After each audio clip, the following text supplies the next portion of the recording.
Katatapos ko lang magparehistro. So, samahan ninyo ako. Magkwentuhan lang tayo. Magde-drive tayo. Diyos ko, sabihin ko sa inyo ano yung mga oras na naganap. Kaya,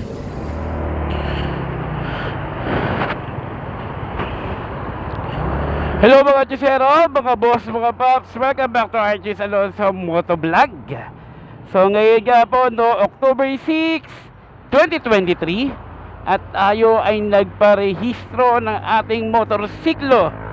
Ayan, dahil ang last digit natin ng ating plate number ay 0 mga Chusero. Hay nako, napakahabang oras po talaga mga Chusero sa pagpaparehistro ng ating motorsiklo.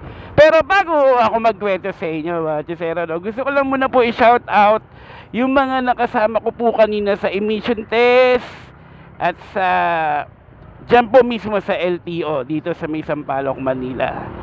Shout out po sa inyo, Lotelan Sales, hello po. And syempre, shoutout din kay Dalen Beltran Jr. Hello, thank you sa pagpapanood. At doon sa nakausap ko na si Sir Pogs, hello Boss Pogs. Shoutout po sa inyo, isa po siya sa may-ari ng Motoposh Evo Deluxe 150. Ayan, kasi nagtanong-tanong ako ng mga feedback about sa motorcycle ng Motoposh eh. But anyways mga Chusero, going back po sa aking pagpaparehistro, diba? Napakahaba po ng oras mga Chusero. From 7:30 AM to 10:30 AM, yun po ang pila ko sa emission test. Diba po? Napakahaba. Kasi syempre, no? Hindi lang naman din tayo lang ang nagpaparehistro, may mga kotse din, 'di ba? Pero napansin ko lang no mga Chusero, yung mga naka-MB file parang pinapalitan pa piniprint pa ng emission test ng panibago. Tapos tatakpan nila yung MB file na yung maliit lang na plate. Kumbaga parang hindi yata siya pwede sa emission test, kaya yung iba talagang kailangan ipaprint mismo sa emission test, tapos doon pala nila kukuhaan yun. Ayan, so mga Chusero, no, ang binayaran ko sa emission test nasa 450 pesos. At syempre dun sa mga nakausap ko nga po kanina sa emission test, ang binayaran nila nasa 650. Kasi may bayad po yung paprint ng MB file. Piniprint po sa bond paper, tapos medyo lalakihan ng onte, tapos ididikit dun sa lumang plate number nila. Kasi nga po kailangan daw po yung standard na, parang ganun sa emission test. And then after natin pumila ng from 7:30 to 10:30 AM, diretso na po ako sa LTO. Pero dito po sa LTO Espanya, hindi ako nagpunta. Doon ako sa amin, sa may Domingo po, sa may Sampaloc, kasi mas mabilis po yung proseso po doon. Tapos sa gulat na lang ako, nakita ko lang yung mga kasama ko sa emission test, sumunod din sila doon kasi mabilis lang po yung pagre-rehistro doon. Ayun, medyo kasamaan palad lang talaga yung mga emission test po dito sa may Sampaloc ay mga sarado. Kaya yun, no choice tayo. Kailangan natin talagang pumunta doon sa may Espanya sa emission test. Tapos balik ako dito sa Sampaloc. At least natapos din. Yun ang importante. Natapos natin ang ating objective for this day. Total naman sa loob ng isang taon, isang araw mo lang naman din yan i-rehistro. Ayun. Pero sana no, 3 taon din yung expiration. Sana 3 araw din yung expiration. Para naman ano, di ba, tipid-tipid din pag may time.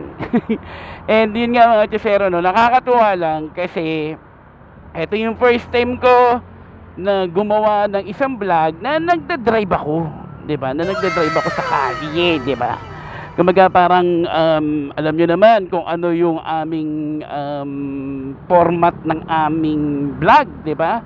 Talagang canvassing talaga ginagawa namin kasi syempre para makatulong din kami sa mga naghahanap ng motorsiklo kung magkakano at kung ano ba yung mga parts na pwede, kung pwede at kung saan pwede mabili, diba? At kung magkakano para may mga idea. Yun naman talaga yung objective ng channel namin eh.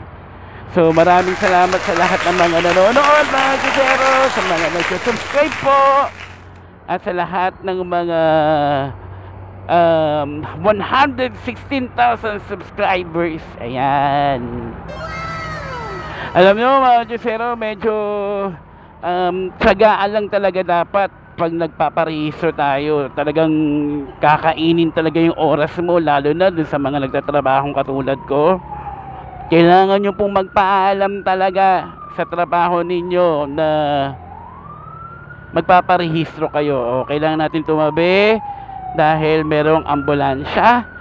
So pag may ambulansya, dito tayo sa kanan at dadaan siya. Ayun, okay na. So talagang tiyaga, alam mga Jusero, at saka kailangan may pera ka. O, diba? Yun. Kailangan pag may motor ka, may pera ka. Diba? Kasi magastos. Diba magastos siya? Kumbaga parang kung isipin mo,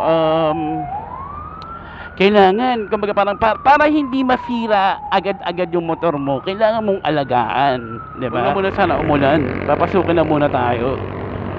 Ayan. So mga Jusero, ang total po na nag-assist ko, siguro mag-add tayo Una muna sa insurance, kinuha ko sa Cebuana dahil naka-plate number naman ako, hindi naman ako naka-MB file, kaya nasa 400 pesos. And then yung next natin, emission test, 450 pesos. And then dito sa LTO, yung OR mo, no, nasa 254 pesos. 1, 2. So lumalabas na nasa 1,000 din mahigit yung ating ginastos. Pero goods na rin yun mga Jusero, dahil sa isang taon, isang beses na naman tayo magpaparehistro. Ayan. So tiyagaan lang talaga para maiwasan natin yung mga penalty, lalo na pag may mga nagche-checkpoint, di ba? Napaka-importante niyan. So ayun nga mga Jusero, ngayon papunta tayo ng Mindanao Avenue. Medyo late na talaga, kaya sa mga Jusero na mga nagtatrabaho dyan, at kung magpaparehistro kayo, magpaalam kayo, mag-half day kayo. Wala tayong magagawa, ganun talaga. Lalo, ang totoo lang, lagi ako nagtatagal talaga sa emission test. Doon talaga.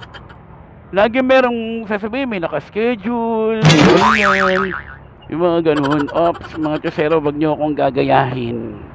Ipinagbabawal po ang tricks na to. Diba? Laging ganun. Lagi sa emission ako tumatagal. Pero ang importante po mga Jusero, syempre tapos na tayo. Dahil share ko lang, natutuwa lang ako mga Jusero, no? Dahil first time ko po na mag-vlog nang nagda-drive. Kaya nga hangang-hanga ako dun sa mga Jusero, hindi naman Jusero yun mga motovloggers na kasabayan po namin noon, siguro mga 4 years ago, no? Kumaga sila Gaki Moto, sila Sir Zach, at sino pa ba Red Sweet Potato, syempre, ayan, kasabayan ko yan, si Red Sweet Potato. And natutuwa ako dahil talagang hinahangaan ko sila, dahil pag kumbaga parang ang hirap ng ganito mga Jusero, yung nagda-drive ka tapos nagsasalita ka, mag-iisip ka kung ano yung sasabihin mo, parang ganun. So ngayon ginawa ko ngayon para makita lang din ng mga ibang mga may doubt na kung ako daw po ba nagda-drive, kung ako daw po ba may motor. Opo, ito po. Ako po yung nagda-drive. Nasa kalagitnaan po ako ng EDSA, mga Jusero. Ayan, di ba? So, ayan. Tapos may mga nagtatanong sa amin na bakit hindi mo palitan yung motor mo? Bakit ka ba naka-Mio Sporty? Ayan, yan yung mga tanong sa amin. Sasagutin ko mga Jusero sa abot ng aking makakaya. Kasi may kanya-kanya naman tayong mga opinion, diba? May mga kanya-kanya tayo na bakit yan ang gusto mong motor? Diba? Motovlogger ka bakit hindi ka naka big bike? Mga ganyan, di ba? Motovlogger ka, dapat nakikipagsabayan ka dun sa mga kilalang mga motovlogger. Kailangan may grupo ka. Kailangan, ang dami kong nare-receive na kung ano-ano mga comment. 'Di ba? So, isa-isahin natin sasagutin ang mga tanong na yan. Okay. Unang-una, bakit ka naka-Mio Sporty? Kasi alam nyo mga Chusero, etong motor na to ay bigay sa akin to ng boss ko. At isa pa, syempre, tingin ko as a beginner, no, noon na, 5 years ago na ako may motor. Kumbaga parang mas maganda siguro kung sasanayin mo muna yung sarili mo sa mga Mio Sporty, 'di ba? And then bago ka mga maxi scooter, kasi at least nababalance mo yung sarili mo. Pero based on my experience naman, kasi talagang mahilig ako sa bisikleta noon pa. So kaya ko talaga magmotor. But anyway, ayun yan, no? So bakit Mio Sporty? Kasi maliit, diba? Maliit, ako lang ang malaki. Tapos okay siya sa akin, komportable ako. Feeling ko lagi akong kasya, hindi ako naiiwan, alam niyo yun mga kisero.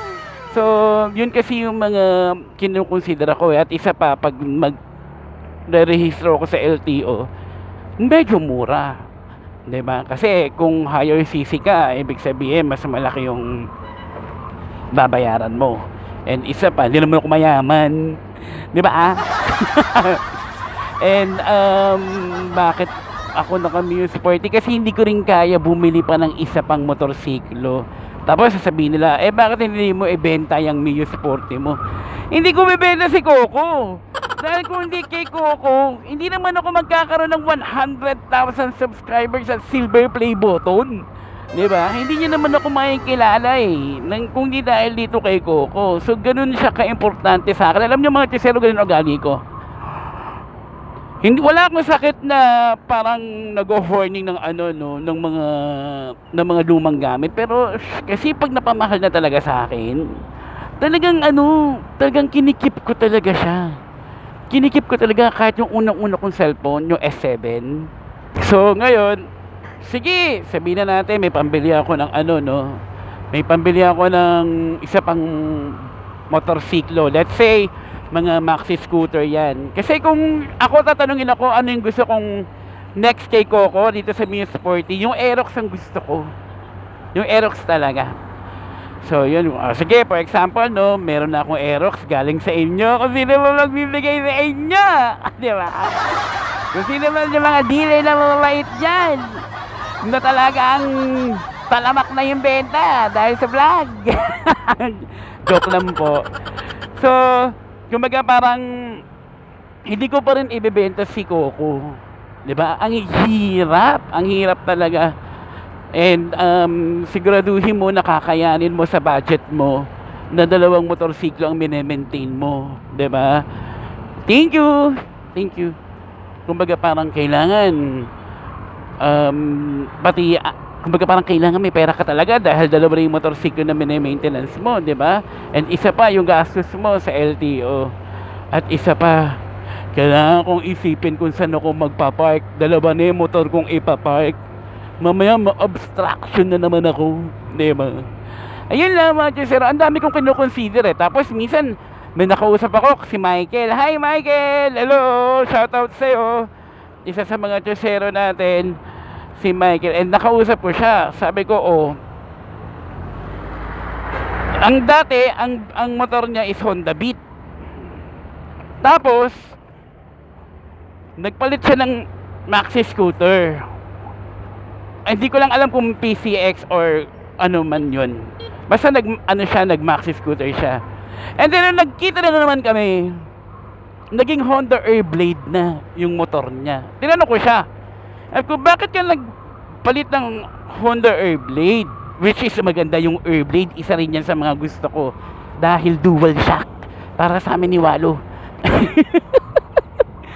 So ngayon, ang sabi niya, kasi ganoon pala yun, Archus, pag nasanay ka pala sa maliit na motorsiklo, tapos magmamalaki ka, magpapalit ka ng malaki, Tapos mararamdaman mo sa pag nagde-drive ka sa kalsada, parang hindi ka kasya. Samantalang noon daw naka Honda Beat siya, kasya siya kahit sa gilid, 'di ba? Kumbaga parang mas napapabli siya. Ngayon kasi parang nahihirapan siya dahil ang laki ng kanyang motor. So sabi niya, kung magpapalit lang naman din daw siya ng medyo slim, katulad ng liit ng Honda Beat, mag-airblade na lang siya. Which is, ayun, good naman at naka-airblade siya mga Diosero.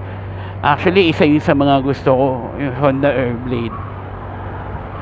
Kung pagdating sa Honda, Airblade ang gusto ko. Pagdating sa Yamaha, yung Aerox yung gusto ko. Diba? Kaso, ang problema, wala tayong pambili. So ayun naman Diosero, no? Natutuwa lang ako kasi first time ko magdadakdak habang nagdadrive, which is hindi ko naman talaga ginagawa. Kumbaga dahil canvassing tayo. At marami pa po kayong aabangan ng mga helmet brands na mura pero trusted brand, 'di ba? Quality, 'di ba? So antabayanan niyo po 'yan mga Diosero. So ayan po na kita-kits na po tayo ulit. Sana mapanood niyo po sa Saturday yung aming mga ilalabas na vlog at iba pang mga motorcycles na bago dito sa Pilipinas. Maraming salamat mga Diosero. Ride safe.